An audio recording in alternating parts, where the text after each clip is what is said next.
নমস্কার, কলিজ কিচেনে সবাইকে স্বাগত জানাচ্ছি। আজ একটা মিষ্টি বানাচ্ছি,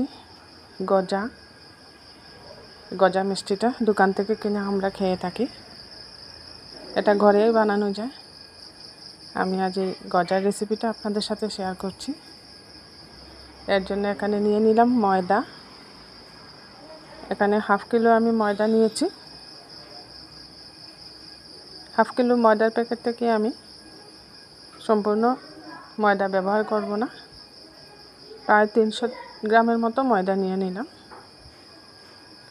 আর এখানে দিয়ে দিয়েছি হাফ কাপের মতো রিফাইন্ড অয়েল। রিফাইন্ড অয়েল না দিয়ে এখানে ঘি দিয়েও বানাতে পারেন। আমি রিফাইন্ড অয়েল দিয়ে বানিয়ে দেখাচ্ছি। তেলটা একটু বেশি দিতে হয় এই গজা বানাতে।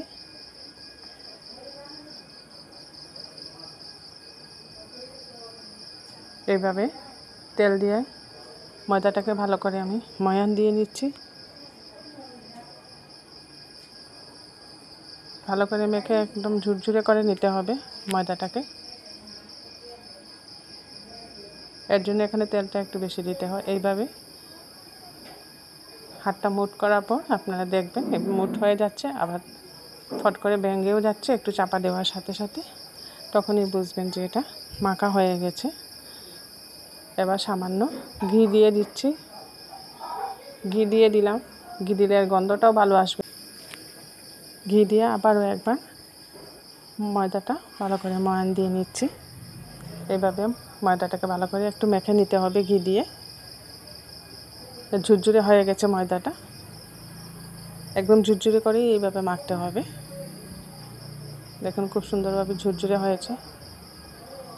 রিফাইন্ড অয়েল আর ময়দা আর সামান্য ঘি খুব সুন্দরভাবে মিক্সড হয়েছে। এইভাবে হাত দিয়ে ঝুরঝুরে করে মিক্স করে নিলে খুব ভালো হয় গজাগুলো, খুব খাস্তা হয় গজা তখন।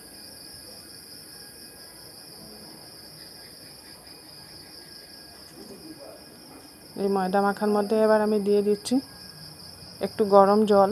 এখানে গরম জল ব্যবহার করতে হবে, ঠান্ডা জল দিলে ভালো হবে না, শক্ত হয়ে যাবে গজাটা। একটু গরম জল ব্যবহার করতে হবে। ফুটন্ত গরম না দিলে হবে, অল্প গরম জল ব্যবহার করতে হবে। এর মধ্যে অল্প গরম জল দিয়ে আবার ভালো করে আমি এটাকে মেখে নিচ্ছি। একটু একটু করে জল দিচ্ছি, একটু একটু করে জল দিয়ে এইভাবে মাখতে হবে।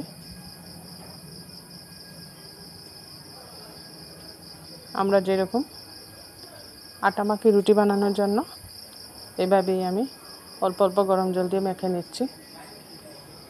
কিন্তু মাখাটা এরকম হতে হবে যেভাবে আমরা আটা মাখি, আটা মাখার মতো একদম মোলায়েম করে না মাখলেও হবে, একটু ঝরঝরে করে মাখতে হবে মাখাটা। এই দেখুন এইভাবে আমি মেখে নিয়েছি। সম্পূর্ণরূপে একদম মোলায়েম করে আটার মতো মাখি নাই। এইভাবে মেখে ঠেসে ঠেসে একটা দলা পাকিয়ে নিয়েছি। এবার একটু সময় রেস্টে রাখবো ময়দা মাখাটাকে।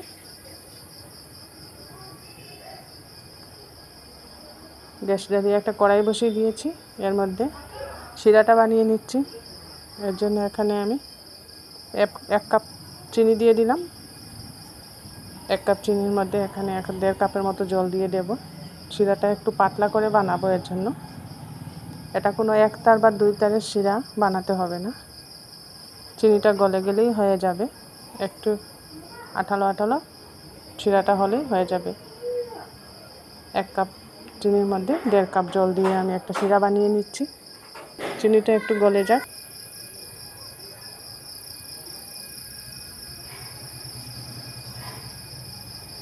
চিনিটা খুব সুন্দরভাবে গলে যাচ্ছে, ফেনা ফেনা হয়ে উঠছে। তখনই বুঝতে হবে চিনিটা গলে যাচ্ছে।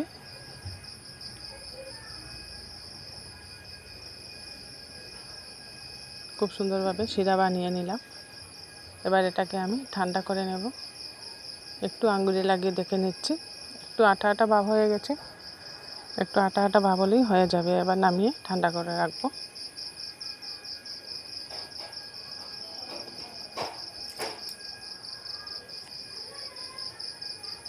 শিরাটা নামিয়ে গ্যাসের মধ্যে আরেকটা কড়াই বসিয়ে দিয়েছি। এর মধ্যে একটু বেশি পরিমাণে রিফাইন্ড অয়েল দিয়ে দিলাম। গজাগুলা এখন এই রিফাইন্ড অয়েলেই আমি ভাজবো। এই যে আমার ময়দার মিশ্রণটা, এই মিশ্রণটাকে এখন একটু মোটা করে আমি বেলে নিচ্ছি। মোটা করে বেলে এটাকে মধ্যখানে কাটতে হবে এইভাবে।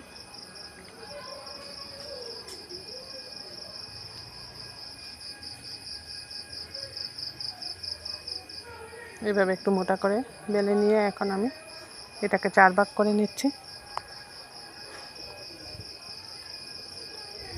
4 ভাগ করে একটা ভাগের উপর আরেকটা ভাগ, একটা ভাগের উপর আরেকটা, এইভাবে 4টা লেয়ার বানিয়ে নিয়েছি। এভাবে বানালে খাজাগুলা লেয়ারটা খুব সুন্দর হয় আর খুব মুচমুচে হবে খাজাগুলা ভাজার পর। যত বেশি লেয়ার বানানো যায় তত ভালো হবে খাজা। আমি এখানে একবার বানিয়েছি 4টা লেয়ার। দেখুন এবার এটাকে বেলে বড় রুটির মতো বানিয়ে নিচ্ছি। আবারও আমি 4 ভাগ করে নিচ্ছি রুটিটাকে। এইভাবে আমি 2 বার 4 ভাগ করে বানিয়ে এবার একটা কাটার দিয়ে গজাগুলা কেটে নিচ্ছি।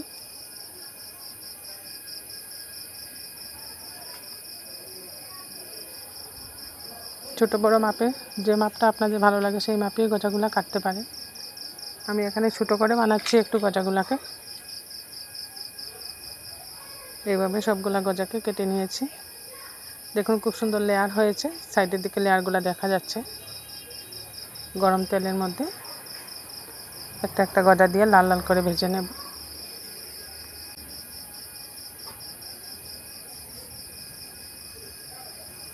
এইভাবে একটা একটা করে গজাগুলা তেলের মধ্যে দিয়ে দিচ্ছে, গরম তেলের মধ্যে।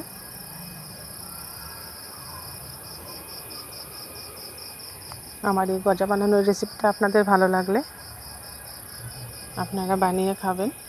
কমেন্টে অবশ্যই জানাবেন কীরকম হলো। খেতে দোকানের গজার মতোই টেস্ট হবে। একবার ঘরে বানিয়ে খেলে আর দোকান থেকে কিনতে হবে না। খুব সুন্দরভাবে বানাচ্ছি গজা।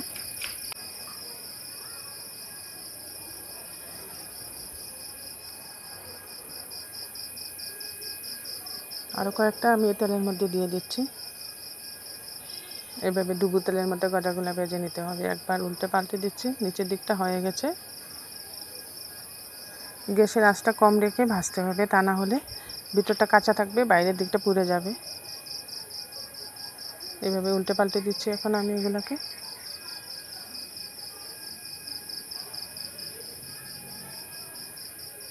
এবার যে বাকি অর্ধেকটা ছিল এই অর্ধেকটাকেও আমি আগের মতো করে বেলে গজা বানিয়ে নিচ্ছি।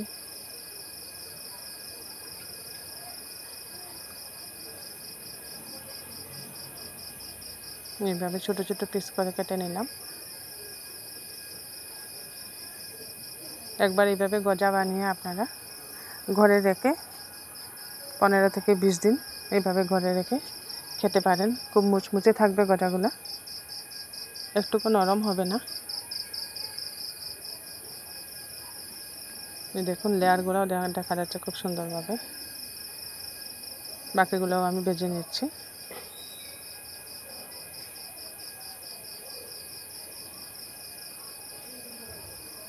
উল্টে পাল্টে নিচের দিকটা খুব সুন্দর লাল হয়ে গেছে। এগুলাকে আবার উল্টে উপরের দিকটা ভেজে নিচ্ছি।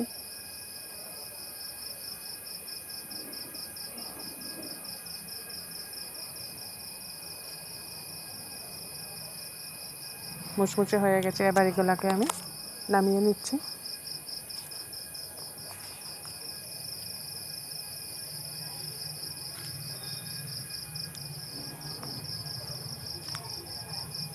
ডুবো তেলে ভাজলে খুব ভালো হয় গজা।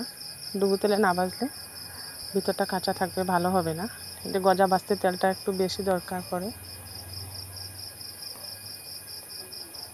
সবগুলা গজা আমার ভাজা হয়ে গেল। খুব সুন্দরভাবে ভাজা হয়েছে, মোটা মোটা হয়েছে গজাগুলো।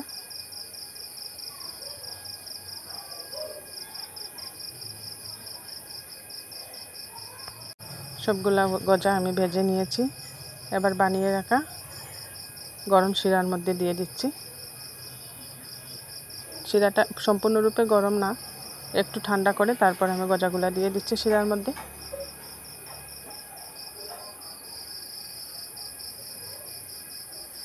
এভাবে সব গজাগুলা শিরার মধ্যে দিয়ে ডুবিয়ে নিচ্ছি।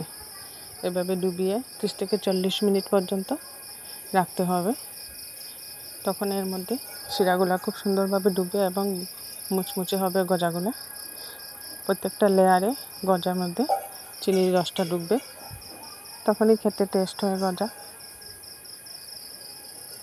এই দেখুন শিরা পুরা মাখো মাখো হয়ে গেছে।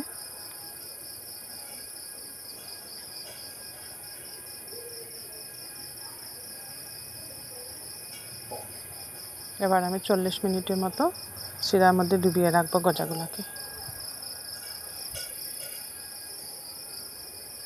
বানিয়ে নিলাম দোকানের মতো খাস্তা গজা। আমার রেসিপিটা ভালো লাগলে আমার চ্যানেলটা সাবস্ক্রাইব করবেন, বেল আইকনটা টিপবেন, এতে করে যখনই নতুন রেসিপি আমি আপলোড করি সাথে সাথে নোটিফিকেশনটা পেয়ে যাবেন।